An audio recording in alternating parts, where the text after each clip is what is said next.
The town of RedRock baked under the relentless sun, its dusty streets teeming with tension. Marshal William Cooper leaned against the wooden rail of the gallows, staring at the noose that hung ominously in the breeze. Tomorrow, Silas Boone, the most notorious outlaw in the territory, would meet his end here. The townsfolk were eager for justice, believing that Boone's death would finally bring peace to their lawless corner of the frontier. But Boone's crimes were more than just the robberies and murders that dotted his trail. He was known for his attacks on churches where he unleashed his fury upon congregations, leaving behind scenes of unimaginable horror. Over 30 people had died in his bloody rampages, each victim found with an expression more bizarre than the last. Twisted faces frozen in fear, wide eyes that seemed to stare into another world, mouths agape as if they had seen something unspeakable. It was said that Boone's mere presence brought with it a wave of terror that paralyzed his victims before he even lifted a hand against them. These massacres had haunted the people of RedRock, casting a shadow over every sermon, every prayer whispered in the quiet of the night. The churches, once places of solace, had become tainted with the memories of those who died under Boone's merciless hand. Now, with Boone finally captured, the townsfolk hoped to cleanse the land of his evil, to banish the nightmares that had plagued them for so long. Cooper wasn't so sure. He had spent years chasing Boone, and now that he had finally caught the man, he couldn't shake the feeling that something wasn't right. Boone had been unnervingly calm since his capture, as if he knew something no one else did. It wasn't until the night before the execution that Cooper's unease turned into dread. Boone was found dead in his cell, hanging from a noose made of braided leather, an exact replica of the one that was to be used the next day. His face was contorted in a mask of sheer terror, his eyes wide open as if he had seen something unimaginable before his death. The cell had been locked from the outside, and only Cooper and Reverend Ezekiel Kane had the keys. Cooper examined the body, his mind racing. How could Boone have hanged himself? There was no way he could have made the noose, let alone secured it to the ceiling. And yet, there he was, swaying gently in the dim light of the cell, his life snuffed out by an impossible act. The town was in an uproar. Some said it was divine retribution, that God himself had come down to deliver justice. Others whispered of dark forces at work, of curses and ancient evils. But Cooper wasn't a man to believe in superstition. He knew there had to be a more earthly explanation. He started with Evelyn Dawes, the owner of the RedRock Saloon. Boone had killed her husband years ago, leaving her a bitter, vengeful woman. If anyone had a motive to see Boone dead, it was her. But Evelyn had an ironclad alibi. She had been in the saloon all night, surrounded by patrons who swore she never left their sight. Frustrated, Cooper turned his attention to Reverend Kane, the town's preacher.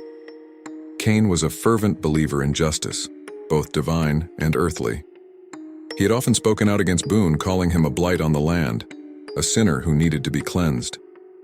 Kane insisted that Boone's death was an act of God, a sign that the Almighty's justice was more powerful than any lawman's. But Cooper wasn't convinced. Something about Kane's certainty bothered him, a cold, fanatical gleam in the preacher's eyes that made Cooper's skin crawl. He decided to dig deeper, starting with the church. It was an old building, its wooden walls weathered by time, its pews worn smooth by years of use. But beneath the altar, hidden from sight, Cooper found something that made his blood run cold. A hidden chamber, its walls covered in strange symbols, and the floor stained with blood. The air was thick with the smell of burning herbs, and in the center of the room stood a crude altar, its surface scarred by years of use. This was no place of worship. It was a place of ritual, of dark rites and twisted beliefs. Cooper's heart pounded as he realized the truth. Boone hadn't been hanged by some vengeful ghost or divine hand. He had been driven to it by Kane, the preacher who had been conducting secret rituals to summon what he believed was the wrath of God upon sinners. But it was all an elaborate hoax. Kane was drugging those he deemed unworthy, causing them to hallucinate and eventually kill themselves in terror. Cooper confronted Kane in the church, his gun drawn, his voice hard. It was you, wasn't it? You killed Boone, you drugged him, made him see things that weren't there, made him think he was being chased by the devil himself. Kane smiled, a cold, twisted smile. The devil? He repeated, his voice dripping with mockery. No, Marshall, it wasn't the devil, it was God's justice delivered through my hand. Boone was a blight on this land, a man too evil for any earthly punishment.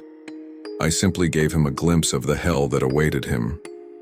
Cooper's finger tightened on the trigger, but Kane didn't flinch. Instead, he took a step closer, his eyes gleaming with a mad light. You see, Marshall, I was the one who showed those poor souls the truth that Boone was no mere man but a demon in human form. And now I've cleansed this town of his evil. Kane's words sent a chill down Cooper's spine.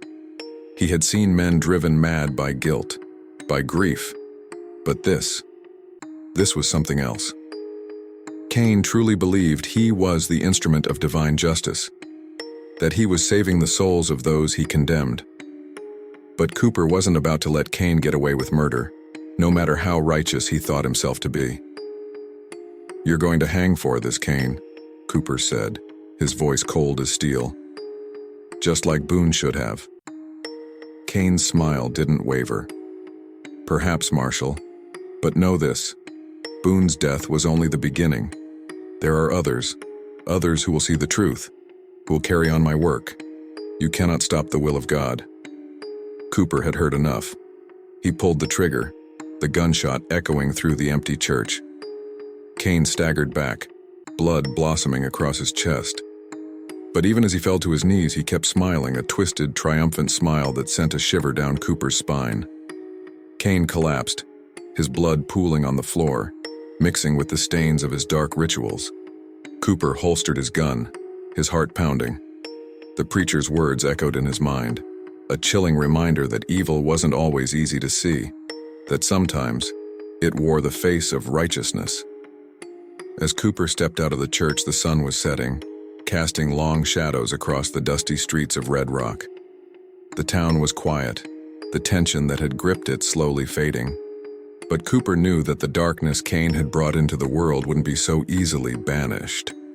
There were still shadows, still secrets hidden in the corners of men's souls. And as the first stars appeared in the night sky, Cooper couldn't help but wonder if, somewhere out there, another Kane was already preparing to carry on his twisted work. Thanks for watching. Consider subscribing if you want to see more daily stories. Any story theme ideas are welcome.